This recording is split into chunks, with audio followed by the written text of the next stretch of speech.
속보, 홍명보 자기를 내려놨다며? 충격적 연봉과 위약금.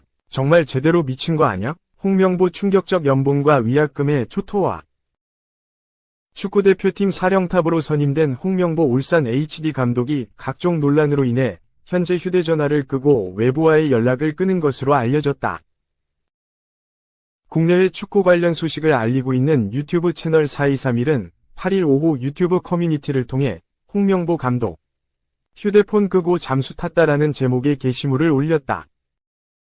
4231은 홍명보 감독의 현재 상황에 대해 대표팀 선임 기사 직후 홍명보 감독은 휴대폰을 끄고 세상과의 접촉을 피하고 있다며 선임 브리핑에 참석한 이임생 이사는 지난 5일 홍명보 감독을 설득한 날 이전에 축구협회에서 홍명보 감독과 접촉한 사실이 정말 없었나?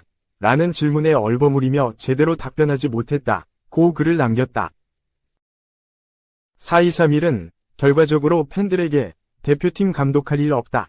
걱정 말라며 호언장담한 홍명보 감독은 거짓말쟁이, 배신자가 됐다며 울산 HD 선수단 내부는 현재 매우 어수선한 상황이며 홍명보 감독을 믿고 이적해온 선수들은 매우 어리둥절해하고 있다고 주장했다.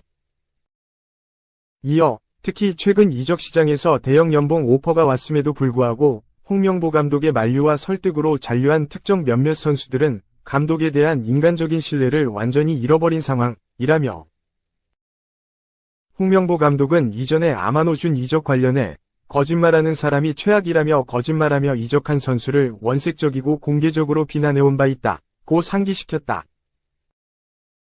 또 그랬던 홍명보 감독이 결과적으로 훨씬 더 크고 충격적인 거짓말로 배신을 했고 모든 축구 팬들은 홍명보에 대한 믿음을 저버렸다며 현재 울산 HD 감독 신분인 홍명보 감독은 10일 광주전까지는 팀을 이끌 예정이다. 이날 경기 전 기자회견서 홍명보 감독의 의견 표명을 들을 수 있을 것으로 보인다 라고 설명했다. 홍명보 감독은 지난 2021년 울산에 부임, 이듬해 17년 만에 팀을 리그 우승으로 이끌었다. 지난해에도 울산 구단 최초로 2연속 우승이라는 이정표를 세웠다. 울산은 올해 홍명보 감독의 지휘 아래 리그 2위를 달리면서 3년 연속 우승에 도전하고 있다. 그러나 울산은 시즌 반환점을 돈 상황에서 갑작스러운 감독 교체로 혼란스러운 상황을 맞게 됐다.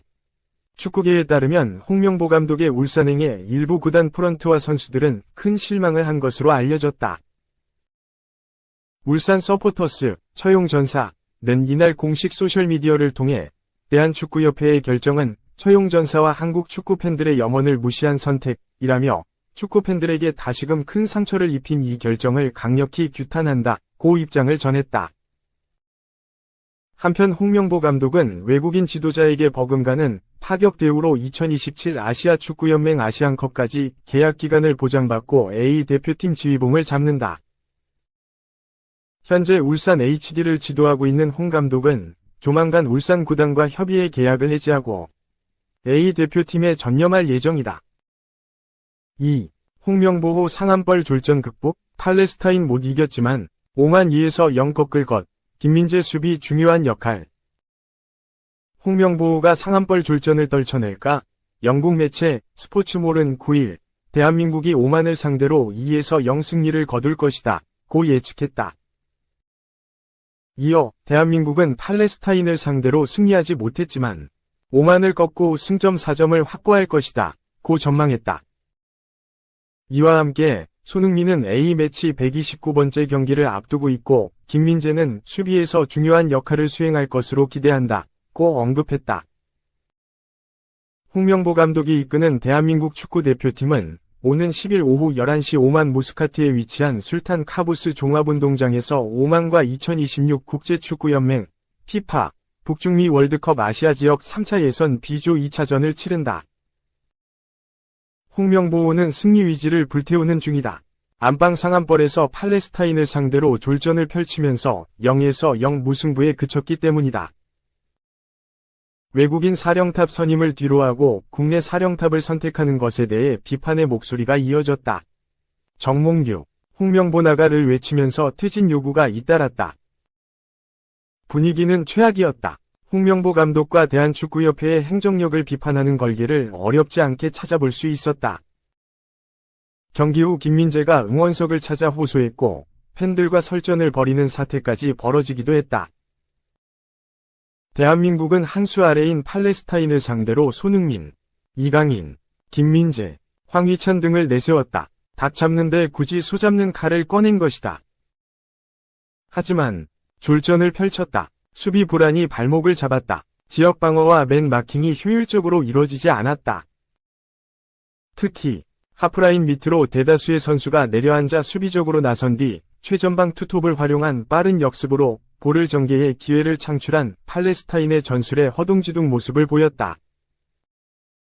홍명보는 공격 부분에서도 세밀함이 떨어졌다. 손흥민과 이강인의 능력에 위존하는 등 한 수 아래인 팔레스타인을 상대로 우위를 점한 부분이 없었다.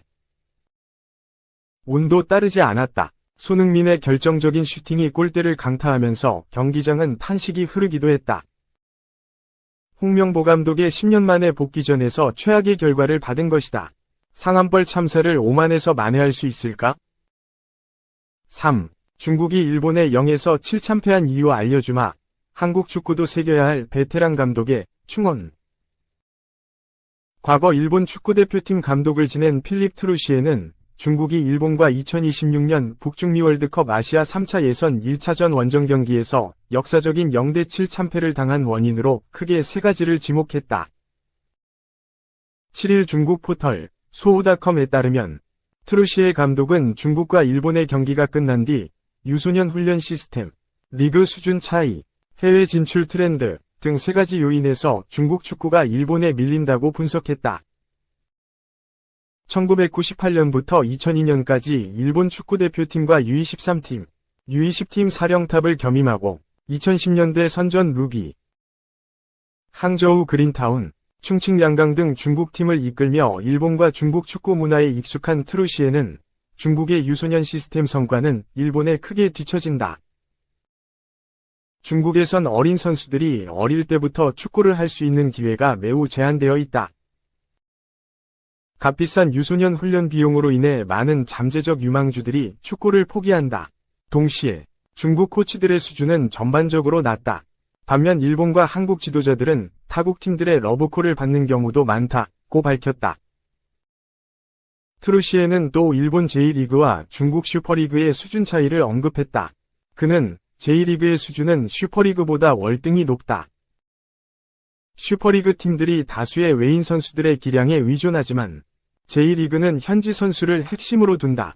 외인 선수들의 영입 역시 팀 전술이 더 잘 운영되기 위함이다. 또한 제2기그 선수 가치는 일반적으로 슈퍼리그 선수보다 높으며 슈퍼리그 팀의 전체 가치는 제2리그 팀의 가치보다 낮다.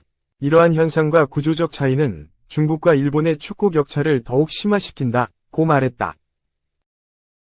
계속해서 일본이 해외 진출 시 메이저가 아닌 곳에서 해외 경력을 시작해 경험을 쌓은 뒤 5대 리그로 진출하지만 중국은 곧바로 상위 리그에 진출하기를 열망한다는 점을 강조했다. 하위 리그에서 기술을 익힐 필요성을 무시한다는 것이다. 또한 중국 구단은 선수 이적에 대해 많은 고민을 하고 더 많은 금전적 보상을 받기를 희망하는 경우가 많다. 이런 현상은 선수의 자유로운 이적과 해외 진출 기회를 방해하고 있다. 일본 구단은 이적료에 조금 더 관대하고 해외 진출을 적극적으로 지원한다고 덧붙였다. K리그에도 어느 정도 올림을 주는 충원이다. K리그에서도 소속팀 선수가 유럽에 진출할 때 일확천금을 노리는 케이스가 덜어 있다. 협상 과정에서 이적료를 계속 높여 이적이 무산되기도 한다. 최근엔 유럽 주요 리그 외에 낮은 이적료로 중소리그에 가는 사례가 늘고 있기는 하다.